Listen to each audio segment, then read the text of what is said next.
live up here and get to support the community. I love working with kids and supporting them to grow as people. Hi, I'm Merissa. Obviously, I came here from Louisiana. I've been here a whole week. Welcome. My background is that I kind of got started in social work working for AmeriCorps Vista. I did re-entry for single moms that were just coming out of incarceration for a couple of years. And then I transitioned into the Department of Children and Family Services for Louisiana, and there I actually worked with foster children. And that was really kind of where I got my jump started working with kids and figuring out that's where I really want to go with my social work career. Cool. Well, welcome both of you. Thanks so much for joining the team and introducing yourselves. And thanks, John, for the introductions there. And much needed services. So very excited that you stepped up, and we've got a great team. Thank you. We're on your agenda in December to present on growth management. So both Al and Marissa will be integrally involved in the planning for that presentation. So make sure we'll be back then and talk more about what's happening with children's mental health, both adult mental health at that point in time. And we'll see if Marissa's still smiling in December. So I'm not originally from Louisiana. I grew up in Ohio. Oh, okay. Yeah. And I lived in Colorado for a couple of years. So, Oh, well, So you get it. Perfect. Spouse, different story. Warm close. Well, I'll be rooting for your spouse too. Excited. I'm glad you're here. We really need your help. Any other questions, comments? Otherwise, we'll move on to our staff report. And we have our managed care coordination this morning. Hi, Rachael. Good morning. Good morning. And Marty, good morning. Yes, so I am lucky to present to you about care coordination this morning and our managed care services for individuals in our community. So we have 3 managed care plans in Cook County that we contract with. Those are Minnesota Senior Health Options, or MSHO, Minnesota Senior Care Plus, or MSC Plus, and Special Needs Basic Care, or SNBC. So we'll dive more into those now. So Minnesota Senior Health Options is for individuals age 65 and older who receive medical assistance, and they have both Medicare Part A and B.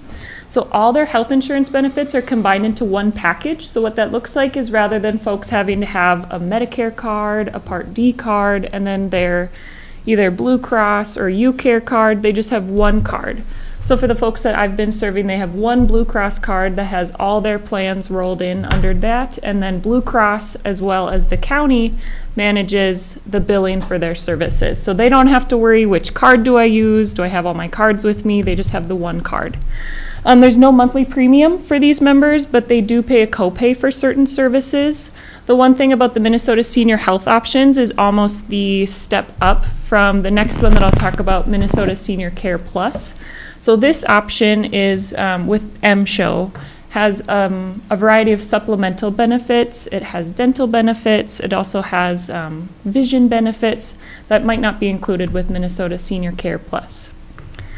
The next one, Minnesota Senior Care Plus, or MSC Plus. As you know, we have so many acronyms in this world. So this is also for individuals age 65 and older who have medical assistance. It doesn't roll their Medicare and prescription drug benefits into one plan, so individuals that have MSC Plus might have several insurance cards.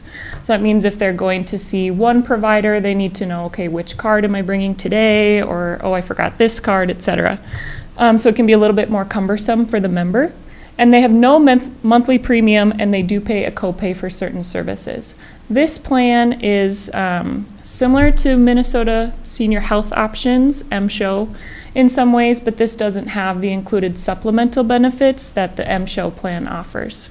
So often when people first are enrolled in managed care plans when they turn 65, they're automatically enrolled in Minnesota Senior Care Plus, and it's optional for them to move on to the Minnesota Senior Health Options. So that's when they would be more engaged in their health services. And some reasons why we don't see folks opt for the Minnesota Senior Health Options is that they simply don't need the additional health care insurance at the time. they feel that their needs are met, and they don't have the additional need to go to an optometrist or things like that. And then our third is special needs basic care. So this is a voluntary managed care program for individuals who are certified blind or disabled by the Social Security Administration or the State Review Medical Team. This is for individuals age 18 to 64. So once they turn 65, if they're on special need basic care, they would switch to Minnesota Senior Care Plus or MSHO. There's no copays for the MA or medical assistance covered services, prescriptions, or over-the-counter drugs, and there's no health plan premiums, deductibles, or copays for this plan. So our current contracts are with Blue Cross Blue Shield, Medica, and UCare. So under Blue Cross Blue Shield, we have folks that are what we consider community well, so they live in the community independently, and they receive either Minnesota Senior Care Plus or MSHO, Minnesota Senior Health Options. They also have the option to be on the elderly waiver or some different waivered services, and that just adds additional supports and services to those folks so they can remain independently in their homes. Medica is new to us, so I believe those folks are going to show up on our roster in January. Already on our roster for just the SWC, the enhanced is coming in January. There we go. So Medica's coming. It's here and it's new. Our care coordinator has been assigned to Medica, has been doing a lot of work with Martina and establishing what that will look like for the service for those recipients. And then with UCare is similar to Blue Cross Blue Shield, that it has our community well folks that are on Minnesota Senior Care Plus and MSHO, our folks in the nursing home, as well as the SNBC or Special Needs Basic Care, as well as Special Needs Basic Care Enhanced. So this is how it breaks down for the folks in our community. For folks that are 65 and older, they get to choose if they would like services by Blue Cross Blue Shield or UCare. So with Blue Cross Blue Shield, we have 17 individuals in the nursing home who receive Blue Cross Blue Shield, 34 members in the community, and then 9 individuals that are on the elderly waiver. For Medica, we have 4 special needs basic care members. And UCare, we have 7 individuals in the nursing home, 13 in the community, 4 on the elderly waiver, and 28 of those individuals are special needs basic care. So we service a lot of folks in the community with managed care plans. Care coordination is one of the biggest pieces that our agency is involved in. So care coordination, we have 3 social workers at Human Services that provide care coordination to the different plans. We have 1 who works with Blue Cross Blue Shield, 1 who works with UCare and Medica, and then our nursing home case manager works with both Blue Cross Blue Shield and with UCare. What we do is we contact all newly enrolled members and offer to perform a health risk assessment, help them find services and supports to meet their needs. The health risk assessment is set forward by the state of Minnesota, so we follow a specific set of questions to gauge what their health risks and needs might be.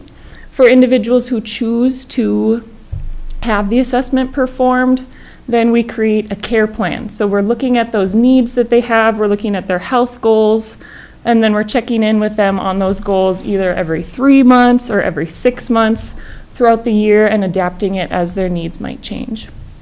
And then we remain in contact with all those members and provide assistance in accessing resources and supports.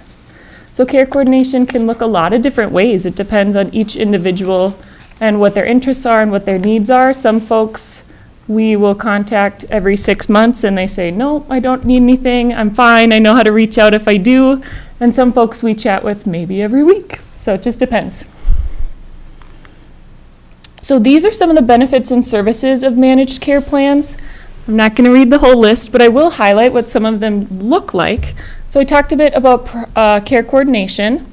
It also, with their managed care plans, includes their primary care and some of their specialty visits, like the dentist or the optometrist. Nursing home care, so the elderly waiver and medical assistance, Medicare can contribute toward their cost of services there. Durable medical equipment, so sometimes folks just need some grab bars, or they need a railing, or something that will help them mitigate their fall risk in their home. And then once they have those, it's much safer for them to continue living at home. Fitness memberships and supplies, so a membership to our YMCA or some home exercise equipment. Home health services would be like a nurse from our wonderful partners at North Shore Health that goes and can help manage medications or sometimes support with showers or cleaning bandages, those types of things. And then non-emergency medical transportation to and from appointments, that can be within our community. So someone will call their care coordinator and say, hey, I have an appointment next Thursday with my doctor at the clinic. It's at this time. And then we arrange a ride with care partners or with our in-home support program or through their insurance if our local providers aren't available, and they'll pick them up and take them there. And that also happens for appointments in Duluth. So folks, maybe they still have the ability to drive, but it's just going to be a long day with their appointments, and so we find a driver for them. And home and community-based services encompasses a whole lot of things. So that can be home-delivered meals, that can be a homemaker who helps with errands, like anything from chopping firewood to helping with the laundry and the dusting, those types of things. So some of the benefits of care coordination that I thought I would highlight is that it's really helpful for folks who are hospitalized. So for example, someone's in the hospital and they're worried, okay, who's going to help feed my cat? And we have their list of emergency contacts and some of their neighbors and friends, or maybe they've worked with care partners in the past, or they have an in-home support provider. So we can work on some of those less formal supports and needs that they have, as well as we can work with their care team to identify, okay, what is going to be the safest route for them if they do choose to return home? How can we order durable medical equipment or supplies that they'll need in their home? Can we set up nurse visits for when they return home, and transportation for to and from home? So it helps take a lot of that uncertainty and worry from those folks when they are transitioning home. And then for folks who live in the community, for example, with the non-emergency medical transportation, so folks might have a really big appointment coming up and they're worried more about the substance of the appointment, so then it's challenging to think of, how am I going to get there? How am I going to get back? So then their care coordinator can call and figure out the ride for them, so then they don't have to worry about that. We have so many partners that we work with care coordination. Here's the list of the folks that we most work with within this community. Really, we have a great relationship with each of these partners where we're able to call and say, hey, we have this individual, this is what their needs are. What might it look like if they needed this kind of support? And then we can figure that out. So we're not just sending folks to a bunch of phone numbers and them figuring out for themselves. Everyone's always willing to jump in, especially when we have worked very closely with mutual clients. Then we have a lot more regular communication, and we can help prevent crises from happening, or at least be there and be ready to support when they do happen. So we're really grateful for all of our partners. And then I'll open it up to any questions that you might have. I talked kind of fast. They're simple, right? Yeah. No. Wow, that's very complex and comprehensive. Thank you. Wonderful presentation. Clearly, extremely important service in our community. What would you say is some of the most significant barriers to providing this service? Yeah, so all of the folks and the plans that I mentioned can be approved for different services and supports, but then we might not have the providers to provide those services and supports. So the person might be eligible, have all the funding in place so that they can have a homemaker, or so that they can have a nurse come into their home, but just due to the lack of providers and opportunities that we have, then sometimes folks wait on the wait list for a really long time. So staffing is Yeah, staffing, absolutely. I think that it's also for people to age in our community. I've worked more with the aging population than with the special needs basic care, so I can't speak as much to that. But with the aging population, there would be a lot more opportunity for folks to stay in their home longer, but because we don't have those services and supports as readily available, folks often have to move or live in kind of on the border of, is this a safe or unsafe situation for longer? Is there like a live-in support situation? No. No, folks can find that independently, Mhm. but with the services that we have available, no. Are there income limits? Yes, yeah, so all of the plans that I mentioned, they have to be eligible for medical assistance, and so that is an asset limit of $3,000 a month, and I believe an income limit of $1,133 a month. There are opportunities if folks have recurring medical expenses that they can have a spend down, so they would contribute toward their plan or services each month. And for folks that are on the elderly waiver, they might have what's called a waiver obligation. So it's determined that with their income and assets, they can contribute toward the services that they are being provided. So each month they would get a bill for that portion of the services that they received. Rachael, a question I have is, are you looking at future needs in the county, knowing that we are an aging community, looking at our demographics? How do you prepare for an increase in the need for services? Yeah, absolutely. That's a great question. And I think we look at that very closely with our partners. Martina, for example, is on some great committees and boards statewide that look at those things, and with Care Partners focusing on being an age-friendly community, looking at those things. But it can tell us a lot just by the holes that we have and the gaps in service currently for the population that we already have. Thank you. Yeah.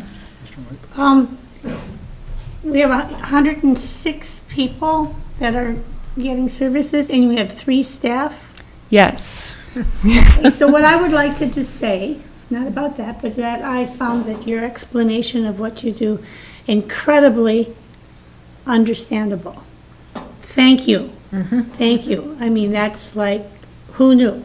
I mean, you did it for the layman who only half paid attention or not at all. I really understand what's out there better now, and so thank you for that. And it's of course a service that I fully support for our community. So Thank you. thanks Yeah. for the explanation. I would add with the 3 staff providing, so we might have a caseload of 50 individuals. And like I mentioned, some of those individuals, like maybe 10, I'll try to contact twice a year, so every 6 months is what's required by the plans. But as they're optional services, some of those folks we might never engage with.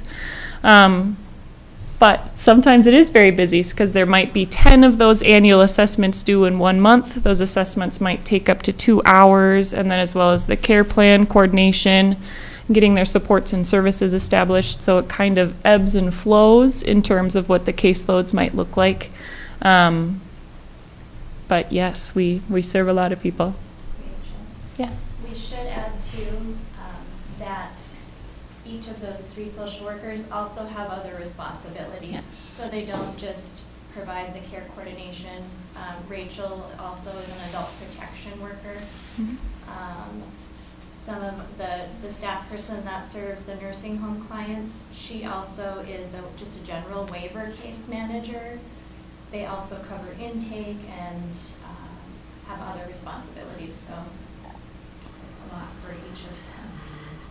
As well as serving general adults in the community that might not qualify for the plans, but just need the support of a social worker. So there might be up to 10 or more folks that we support as they have needs that arrive. So is there an automatic referral from medical assistants to you for people that have medical assistants in the county, so that's how they know?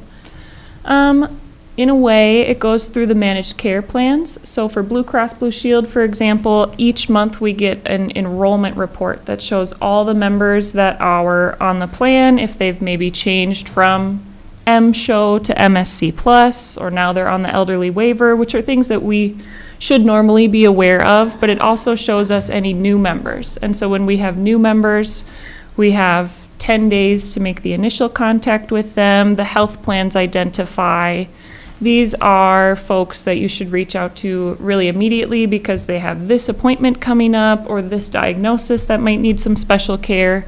But for example, the article that went in the Cook County News Herald, not all folks know that it's an option to apply for medical assistance. So we did receive a call and intake from someone saying, hey, I read this article and I think I might be eligible for this. How do I get started? That's the group I was most concerned about. Yeah. Is how do you get that information to that group that's really on that income level edge or probably slipped into it? So interesting. Yeah. Thank you.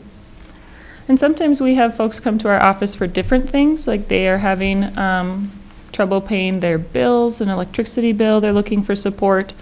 And then through more conversation, we find out, oh, well, here are some other things that it seems like you would be eligible for as well. And then we can open that door, but we aren't able to provide outreach because of how intensive our caseloads already are. So we do know that there are those community members that fall through the cracks.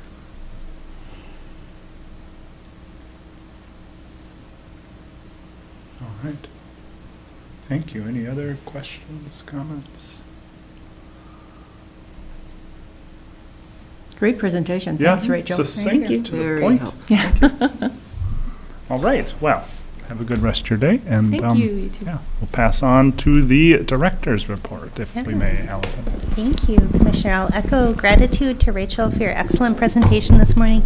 Really glad that we get to hear from her and her work with older adults in our community before her transition to the Children and Family Services team in the new role as supervisor in a matter of weeks. So thank you for that, Rachael. I worked in economic assistance and healthcare for years, and that's probably the best description of elderly waiver obligation that I've ever heard. So thank you for that.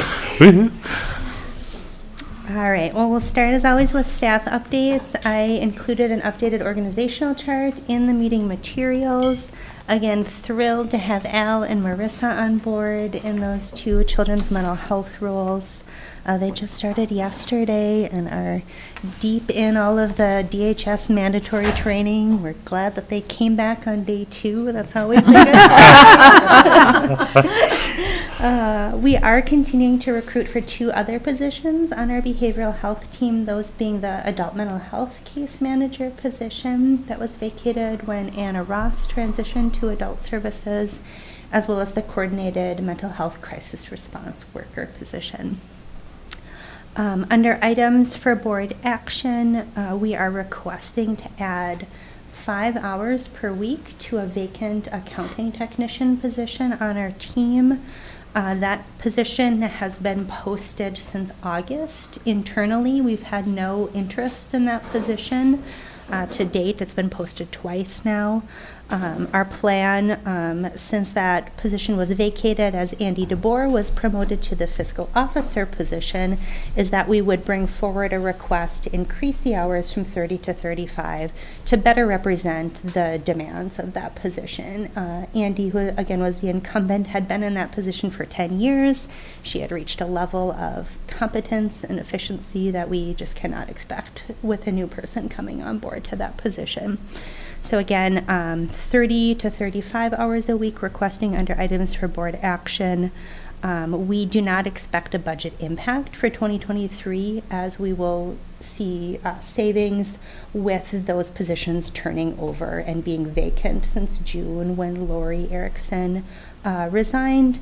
And we've had a series of domino effects as we've backfilled those positions with internal promotions. So again, no budget impact, minimal budget impact for 2024. Again, we would expect someone coming in towards the beginning of that step scale without a lot of experience. Andy, being in that role for 10 years, was at the top. That 5 hour a week is not going to push it over benefits eligible. It was already benefits eligible at 30 hours a week, so that 5 hour a week impact will be minimal. Also under items for board action, it's related to a staffing change. This is to formalize account signatories on a number of accounts at Grand Marais State Bank, for which we are the representative payee for individuals who have that designation through the Social Security Administration. So the request is to remove Lori and add Plamen as a signatory for those accounts. Any questions on my staffing updates before I move to other department updates? No? Okay. I'll start with an update on the coordinated response pilot. That was a big topic of discussion at our mental health advisory council meeting. Our chair, Rana, wasn't able to be there, so I'll incorporate that in my report and be grateful that I have John here as well to back me up if there are any questions on that.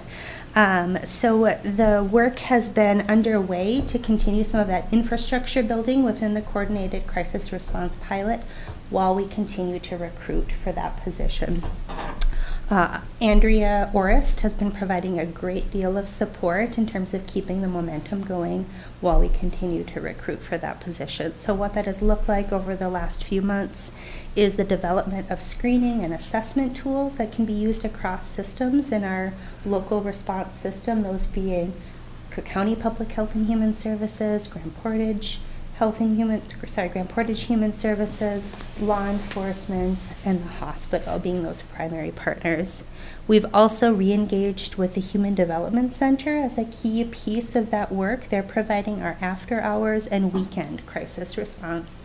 We just met yesterday with a leadership group to share some updates on the work that we've been undertaking to bring the partners up to speed and to get their input on some of the resources and tools that we've been working to development.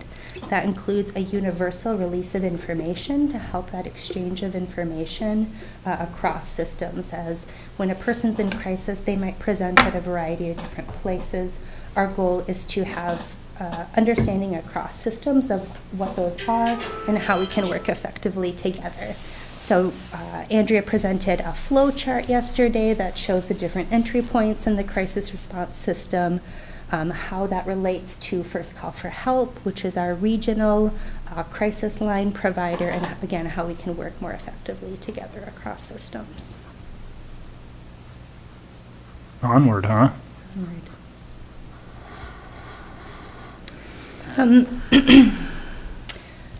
In terms of budgeting for 2024, we are continuing to receive updated expense and revenue information from the state, and as we see staffing changes within our team, we will present a budget revision in October to reflect those. So rather than bringing updates every month when there's a new grant or a minor change in an employee's hourly rate as they come on board, we'll present that next update in October. We did present the budget, Plamen and I, to the Public Health and Human Services Advisory Council earlier this month. One of their roles in state statute is to make formal motions regarding the department budget and plan each year.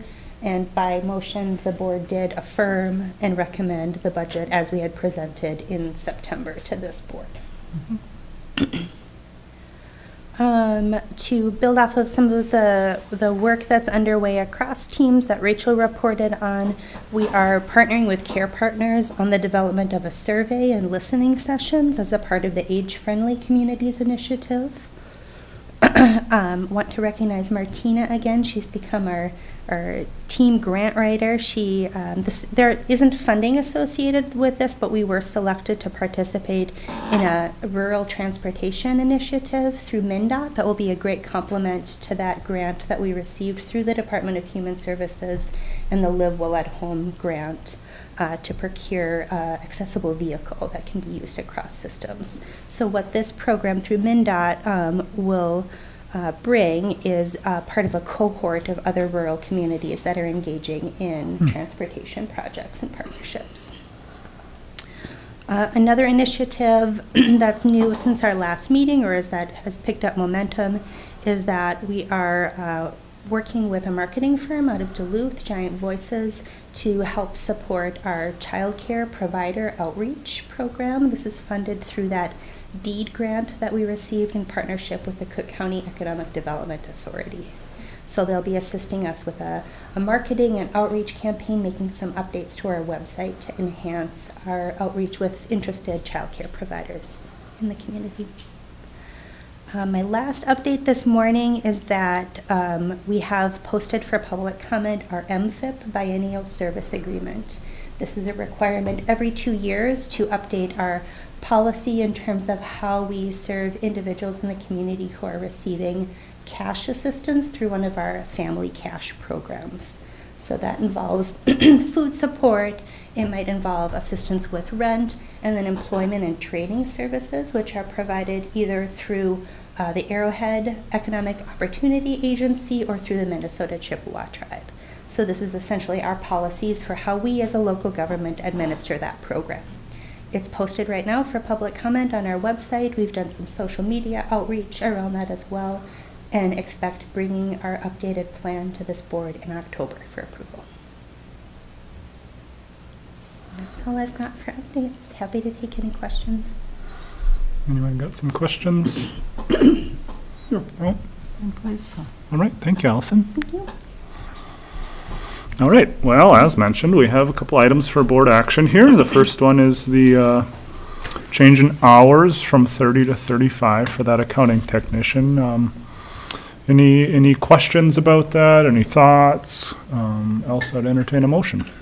Mr. Chair? Yes, please. Commissioner I'd Sullivan. like to request that we increase the hours for the accounting technician from 30 to 35 per week. Is that a motion? That is a motion. We have a motion. Is there support? I'll support. Thank you, Commissioner White. We have a motion and support. Any further discussion? Hearing or seeing none, all in favor? Aye. Aye. Opposed? Motion passes unanimously. Thank you. And then moving on to item B, 6B for adding Plamen and removing Lori. Can I get a motion there, please? I'll make that a motion. Thank you, Commissioner White. We have a motion. Is there support? I'll support it. Thank you, Pat. Motion and support. Any further discussion there? Hearing or seeing none, all in favor? Aye. Aye. Aye. Opposed? Motion passes unanimously. Great, thank you, board. And then moving on to our committee reports, and this is the first time we've had so much time for our committee reports. It's very exciting. Unfortunately, I don't know how much I have to share, but we'll start with the Active Living Steering Committee. Commissioner White. They have not met, so There we go. Yeah. And AOA did meet, but I missed that one. And then AHA has met, and I guess the big thing to report there, I think I already talked about this, was just putting out that request for proposals because of Thrive's, just running the Birch Tree Center. And now Thrive decided not to put in a proposal, and we have HDC. And whereas we were hoping for a greater response to those for a proposal, HDC was the only one, but there's, I think, good feelings from just the work they've been doing and in the community, and a lot of confidence there. And if we look at things with the sunny side, I guess the potential is there to have an increase in beds overall in our region. So that's what we're hopeful for. It's not clear exactly how that'll pan out and what Thrive's going to do, but there is going to be a naming process and a lot of coordination. We also got an update from Commissioner Boyle about the St. Louis County Commissioner Boyle about the Clarity Project in Duluth, and that seems like they have a building, they have a space, and there's a lot of progress there. So it's exciting stuff. There are some hurdles just trying to find space with either Essentia or St. Luke's, and that didn't pan out. So, but it's happening. ARC will pass here on to the Community Health Board. No, we have not met since our last Public Health and Human Services Board meeting. So moving on to the Mental Health Advisory Council. Rana wasn't there, but Allison, you gave update. Anything more you want to? Yeah, let's see if there's anything else I would add to that. We received a request from the Department of Human Services to update our directory information. They're undertaking an effort to increase connections across local advisory councils statewide, and from local advisory councils to the statewide advisory council on mental health, and the more recently established Children's Cabinet. Mm-hmm. So working to update our information to ensure that reflects our meeting schedule, our mission and vision as a council. We didn't spend a lot of time on this, but it's an initiative that we will pick back up next month and seek feedback from the group via email.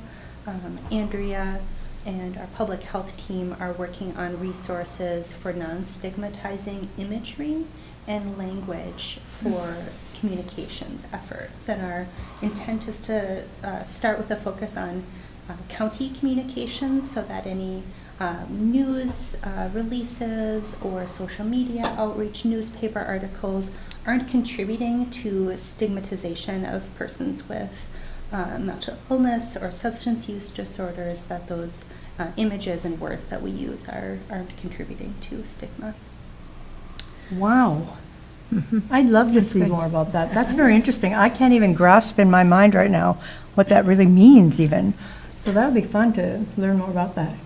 Yeah, Andrea shared she has started the resource looking at imagery, and there's research that has been compiled to look at what types of pictures of law enforcement, for example, or substance use contributes to feelings of stigma in our culture and for people who are experiencing mental health or substance use disorders. And it has recommendations of what types of images. We might want to get Andrea to Public Health and Human Services and have her talk to us a little bit about that. That's fascinating. It is. Cool. We talked about piloting it within county systems, and then that may be a goal for the future, is to roll it out to other communications, maybe our local media partners, others, to ensure that they're in alignment or have the information and can Exactly, yeah. be informed. Yeah, it's really exciting. We also talked about our 2 exciting new hires that are starting. I shared an update on the North Shore Collaborative grant making process is open right now. Those mini grants through the Cook and Lake County North Shore Collaborative, which is a partnership of our boards, school boards, mental health providers. Grand Portage. There's Grand Portage. Early childhood. We also have that posted on, been promoting that on social media as well. I think that was it at the Mental Health Advisory Council meeting. We were a small group, but we had good discussion. All right, thank you, Allison. We'll pass over restorative justice and move on to the Council on Aging. Commissioner White. Well, down at the hub, they are just soldiering on, and they're doing a wonderful job. But they're going to be having bone savers. Bone savers? Builders. Builders, bone builders. That's what it is. I save bones, but I'll... Yeah. Some people actually do. Oh, I do. Yeah. Good to know. So anyway, no, they're continuing to offer healthy opportunities for people down at the hub, and they continue to have a good number of people that come to eat. It's always seems to be somebody down there these days, kind of like a little beehive of activities. So it's one of the I think, and then of course they are also helping out with the odds and ends. I mean, Odds and Ends just bought their building, but they are, well, I didn't know that. it was in the newspaper. Wow. Guess you don't read the local newspaper, or you haven't read it yet, you haven't, whatever. So the building has been purchased by the organization, and now there are people from the advisory committee down at the hub who are just helping to put books on bookshelves and get that needed, That's much amazing. needed facility up and running, reorganized, so, That's incredible. yeah. So, Great. Emergency preparedness, Commissioner Sullivan. All right. Well, we met at the end of August and, the beginning of September, and one of the things we talked about was search and rescue and all the activity up near Hovland, and there was great appreciation given for the community support, all the coordination that occurred, people in the air searching, and what a difficult area it was to actually search, particularly on the ground, with the grid and with people walking. Difficult to see people just in your team right next to you. And so a lot of processing about how to do that, and good communication and interaction between different agencies. I think that collaboration was really an important key. We also talked about some of the controlled burns that are starting to happen by the U.S. Forest Service. Initially, there were some press releases that came out from the U.S. Forest Service, and they didn't mention all of the areas that they were going to burn, just a couple of the primary ones like Greenwood Lake and Hungry Jack. Well, there were a lot of little ones like Oconto and Quiver and Leo Lake that didn't get mentioned, and so lots of calls coming in. So they did update the type of communication that they're using. It's much more specific. And in fact, this morning they announced again controlled burns up near George Washington Pines along the Gunflint Trail, and that was very helpful. So anyway, there will be a lot of that going on this fall, given the fact that we've had some additional moisture. Conditions are very good, as long as it doesn't get too windy. So anyway, those were the primary topics that were discussed. And I Commissioner would White. like to say that the news releases that have been out there, I mean, they've been like out there. I thought that was, I don't know if they've done a better job or if I'm just paying more attention, but I just felt they did and then Todd, of course, is getting the information out too, so I think it's comforting to know what that smoke is. Absolutely, and I do think it's improved communication. John Benson was at our meeting and looked for suggestions. What can we do differently? How can we improve? They're sending out information to the Cook County Coalition of Lake Associations, so those presidents of the lake associations can send out emails to all of their membership. So people are just getting bombarded with the information, but that's a good thing. It's getting out in multiple ways. Thank you. Healthcare Planning Committee, Commissioner Stelly is not here today. NICO, NEMOJET, North Shore Collaborative, Allison mentioned.